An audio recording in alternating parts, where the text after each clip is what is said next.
Жалал Абад облустук клиникалык ооруканасына шаар мэри Мураталы Тагаев жергиликтүү бюджеттен 1 миллион сом акча жана 5 тонна un тапшырды. Мындай маалыматты мэриянын басма сөз кызматынын башчысы Азамат Жээнбеков билдирди.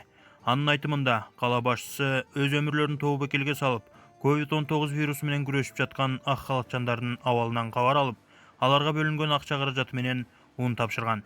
Мындан сырткары Нобель медициналык компаниясы тарабынан 100 дана медициналык кийим берилген.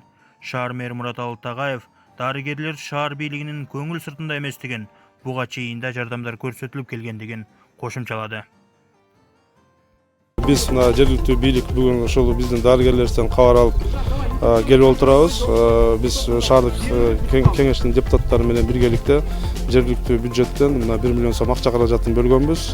Ал эми милиция кызматкерлерине деп 2 миллион сом акча каражатын карап бердик. Анткени ушул илдет башталгандан бери күн түн дебестен дарыгерлерибиз, милиция кызматкерлери мына 24 саат жаан чачынга карабай күнү түнү эмгектенип атышат. Биз булардын эмгегин терең баалайбыз. Ошонун негизинде жергиликтүү бийлик сыртта карап турбастан ушул келип жеринде дарыгерлерден ал акыбалын сурап дегендей ошонун негизинде келип отурабыз. Бул биринчи жолу эмес. Буга чейин дагы ошол дарыгерлерибиздин баягы кесиптик майрамына деп жергиликтүү бийликтен 1 миллион сом каражатын бөлүп бергенбиз. Мына биз бүгүн дагы келип каражат бөлүп берип отурабыз. Муну менен чектелбешибиз керек.